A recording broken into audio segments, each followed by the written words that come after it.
Morning at NTV, and this time I am coming to you from Pearl Marina, one of the estates here along Garuga Road. For we know the fact it's one of the developments that have attracted a lot of innovations, especially here along Garuga Road. And for a fact, we know that Uganda's real estate sector is undergoing a significant transformation driven by rapid urbanization, population growth, and increasing demand for organized modern housing, with urban areas expanding at estimated rate of at 5%, I can say, annually. The pressure on cities like Kampala continues to grow, pushing development into surrounding areas. In today's discussion, we unpack the status of real estate sector here in Uganda to just paint a feel what is really so special about real estate and what happens. Why should somebody consider real estate when they are looking for maybe settlement, their home settings and the rest? This beautiful morning, I am joined by one of the top managers of Pearl Marina Real Estate. And to be so specific, this is Mr. Puch Dix. Is that the best spelling of, pronunciation of your name? Yes, you are very well there, Alvan. My name is Piyush Dixit, the General Manager at Pearl Marina Estates. We want to understand, first of all, paint a picture for somebody who is watching. What is real estate? If someone who is our viewer there wants to maybe understand before we switch to other questions. Yes. Thank you. As a person earns his money through a lot of various sources of income, he wants to invest in different avenues. Somebody invests in financial instruments like an FD, treasury bond, or shares or mutual funds like that. Somebody would invest in long-term investment avenues like real estate, yes, which is either a land or a house or an apartment. Yes. So real estate, in one sense, it is for somebody it's a shelter to stay in, but for investors who want to grow their wealth, they want to also invest in real estate. Yeah. Okay, Garuga has seen a rapid growth due to the proximity of Lake Victoria and NTV International Airport, making it attractive for integrated developments. What are the emerging trends in the real estate sector to consider for Ugandans? Thank you. So I would say Uganda is in the transformation stage from an informal, unorganized structured development to a more organized and professional development around, where people, they want organized master planned developments, yes, within gated community, secure, yes, environment with better living conditions, good utilities around. So they want a better living style rather than just a house. So that's what I can say the Uganda's real estate is transforming to. Land ownership remains a major concern in Uganda. What measures are in place to ensure buyers receive secure land titles and avoid disputes within the real estate system? You are very right. The authenticity, genuinity and legal ownership of the property is one of the major concerns every buyer has. They always fear about the fraud, the fake owners coming to you, and then after some days somebody else claims the ownership. So it's very important for a buyer to get the due diligence done through a professional lawyer, yes, about the land titles, the real ownership, and whether there are any encumbrances or anything else. Yes. So that due diligence is extremely important for anybody to buy anything in real estate. And also you realize that many Ugandans feel that large-scale developments like Pearl Marina cater mainly for the high-income buyers or earners. How does this project address affordability for the middle-income Ugandans? Yeah. You feel it's only for those who earn posh money, exactly, and those are the only ones who can come to stay here at Pearl Marina? No, that's a bit of misconception, I would like to say. Pearl Marina, of course, it's a big, huge, massive development along the lakeshore of Garuga. It's a 389-acre master plan development, but it is not only for the high-class people only. The rich. Yeah. We have a widest range of product which can cater to even the middle-class, income-earning, working-class people, to the mid-range people, and then to the highest-class people also. Yes. So we offer from one-bedroom apartment which can go as low as around $50,000 US, Then we have also serviced plots where somebody can buy a plot of 12.5 decimal, an eighth of an acre, and then over a period they can develop their own house. So we have widest range of products available. So that's a misconception that Pearl Marina is only for the rich class. We already have and if you break it down, we have houses that range up to, I think, around 40,000 US dollars, if I check that properly. 40,000 breaking down, 35 maybe 200, I mean it's 300, 200,000 US dollars. No, is that correct? I think it's 400,000. Yeah. And then he break it down, he break it for us up to 50,000 when you talked about the single room. Yeah, I would say the top end product right now we have are the villas, which we sold at 350,000 US dollar. Then we have townhouses around 300,000 US dollar. Then these bungalows where we are seated, standing is about 190,000 US dollar. Yes. Then we have the apartments which are more affordable. 3-bedroom apartment is about 110,000 US dollar. Then 2-bedroom is at 90,000, and 1-bedroom which is about 56,000 US dollar. So that is the range from 350,000 up to down to 50,000. But okay, also Pearl Marina has marketed its modern master plan Lakeside City. What specific infrastructure and amenities make it different from the traditional housing estate in Uganda? Yeah, I would say, as we are rightly standing somewhere, so we have the infra, the roads are developed, there are utilities, the power, water, sewage, the infrastructure, the security, the street lighting, everything, the basic necessity for a wonderful living for a family kind of lifestyle, everything we have provided. Over to that, like the access road from Old NTV road up to Garuga Pearl Marina estate, it is tarmac now. Earlier it was Maram road, very difficult to access, people would not like, but as the project started, we approached the government and they helped us to get the tarmac road. Okay, real estate is often promoted as a strong investment in Uganda. What kind of returns can buyers realistically expect from development? Is it a future bright under uncertain economic climate in the country? What are the key risks Ugandans should consider before investing in an off-plan or large-scale real estate development? Okay, as we started with the investment options, like there are different investment options. Some are for short term, some are for mid-term, and some are for long-term. So liquid instruments like FDs and bonds and everything you can consider as a fixed return but short-term investment.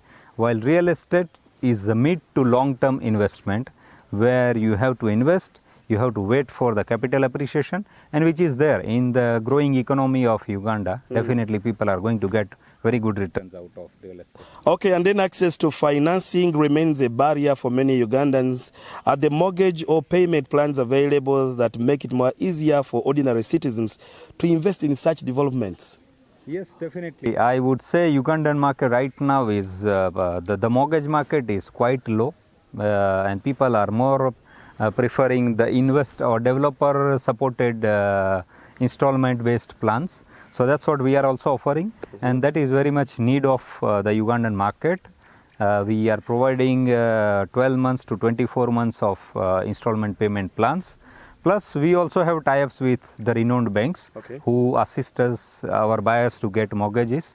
So many banks we can liaise the buyer with, and they can get the mortgage options if they are qualifying. And I know, of course, also information is sometimes limited to people who may be interested in real estate. Now, tell us, how can someone get to Pearl Marina to maybe have a look at the beautiful place that you've taken me to around, but also getting information to see that they can also come and buy these nice bungalows, the nice suites I have seen, the nice, all of this. How can they get to Pearl Marina so that they can also have a look at these beautiful housings that I've seen? Definitely. I would invite all our viewers to visit Pearl Marina. We are at Garuga Peninsula, about 7 kilometers from the Old Entebbe Road. We are very near to the international airport, just 20 minutes away, and from the Kampala CBD about 45 minutes. So here it's a full master plan Lakeside City under making. There is first phase is completed with 400 plus houses. People are staying already here, families are staying. We are about to launch phase 2 in the month of August, and then there will be a lot of options for people to start buying at an off-plan sale, so that they get a longer payment plan for the apartments, bungalows, and the villas we are going to make in phase 2. I think you made it right for what I needed to hear from you. People should now come and see what you've taken me around. Really so beautiful. I want to really applaud you people. You're doing a good job. Thank you. For time reasons, you will allow us to end this conversation here, but I want to thank you so much. Mr. Piyush Dixit. I don't know if I pronounced your name properly, but I want to thank you so much for your made time to speak. Perfectly right. Thank you so much. Oh, really, so good. I also enjoyed the tour around. I will have to always encourage my friends to also come and see. They can buy such nice buildings here. Well, thank you so much. It's been quite an insightful conversation, of course, speaking to Mr. Dixit Piyush, if that's the correct pronunciation. But of course, real estate has been the real conversation of the day, and we hope those that are interested in having better living environments, you should come to Pearl Marina and get to see this. For time reasons, allow me to get the conversation back to the studios. A very good morning to you, our audience.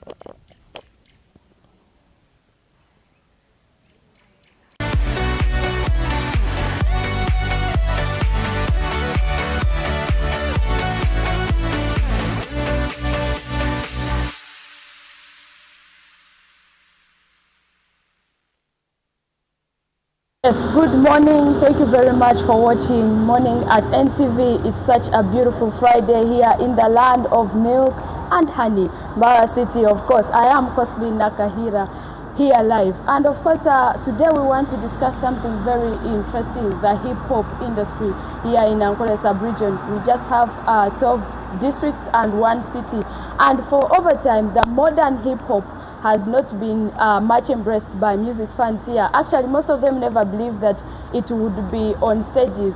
The only hip-hop we had was the culture hip-hop, which we commonly know as Okwevuga, but the Runyachitara flow, it was not that hyped by music fans. Today, it's such a pleasure to have a musical analyst, one Daniel MVP. He calls himself Music Referral. We want to understand from him the hip-hop music here in Ankole sub-region. Dan, what has changed? What has changed within the trend? Because for over the 5 years now, we have 2356, but we have new kids on block. This year, Big Man Nyanzi, Shella Drove. Do you think this speaks to the change, the development? Talk to us. Good morning, NTV Uganda, MVP here, and thanks for hosting me again. Now, you've talked about Truth 256. Basically, that one is in your generation, and but prior to Truth 256, we have guys like Wanda Junior, we have Lyonga, we have Mana Maniga from Kabare, we have T-Bro, then currently we have Shenadov and Big Manians and some other guys. Now, music goes with the generations, and change in interests. Just like we call them the Gen Z. The millennials consume a certain style of music. Gen Zs consume a certain style of music. Now, as music interests and diversity come into play, people tend to create choices. Because when there is diversity, people now start making. But the names that you just mentioned, Dan, the Amana Manigas, these are the names that we know now. Yeah. Like, we just don't have a Truth 256 of like the 2000, like maybe a sister Charity who is the Truth 256. So that's why most people would, imagine that the modern hip hop is just for people like Truth, maybe with Amana Manigas from Ikezi sub-region. But my argument is that for you know Truth, but we have guys like Lyonga who have been hitting it. Yes, Lyonga from Bunyoro. He's based in Kampala, but he has done rap with the Kwera band. He's Uncle Tuade. There's a song. Then there's Wanda Junior, who also does rap. So, Truth, actually, what made Truth popular in the region is his collaborations with the top acts in the region, and more of Truth's music is driven by the fact that he had an experience with rehabilitation, going through rehab. So he usually shares most of his rehab experiences with through his rap music. The song he recently did with Lilian Babazi, So Far. So, what we need to understand is that rap as a genre, based on its history, it goes with scenarios and experiences someone goes through.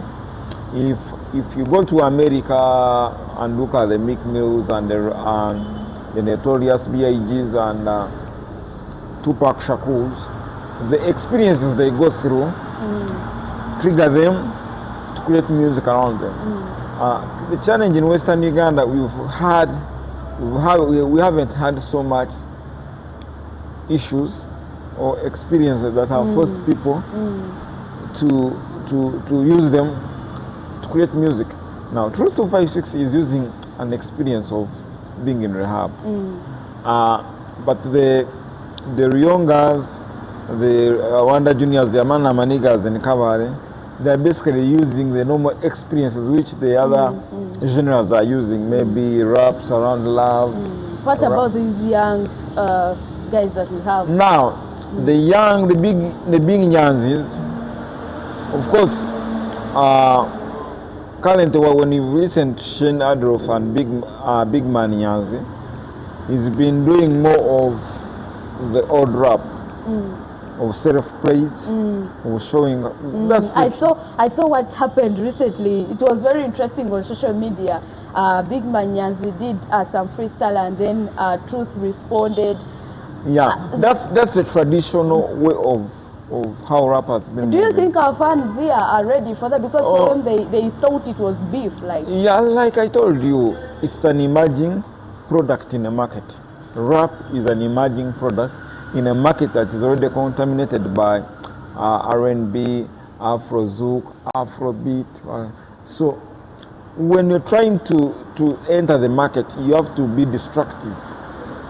How do you be destructive? Create things that will create drama, will create talkability. So that's how Nyanz comes in strategically.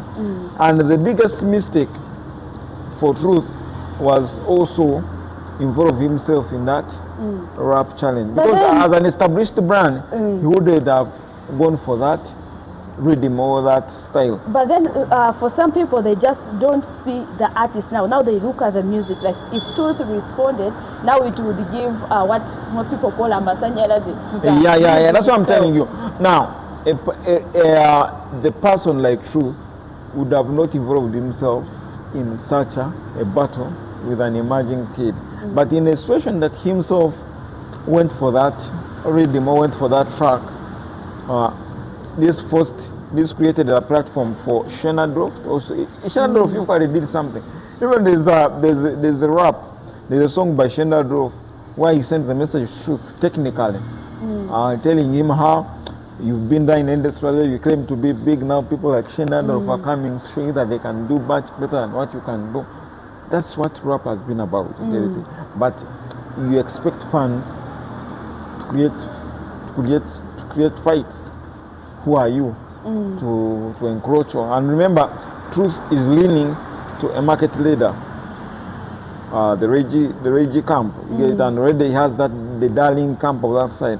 So when you come up from this other side trying to sabotage their fan base, they have to show you. And even the East Coast fans were fighting on who is the rappers who is willing to penetrate the market, but in a certain you rap and you what to do. Because who do music, then they will organize, want to come, they don't want to make an appearance because this artist is there. To go. Even if for the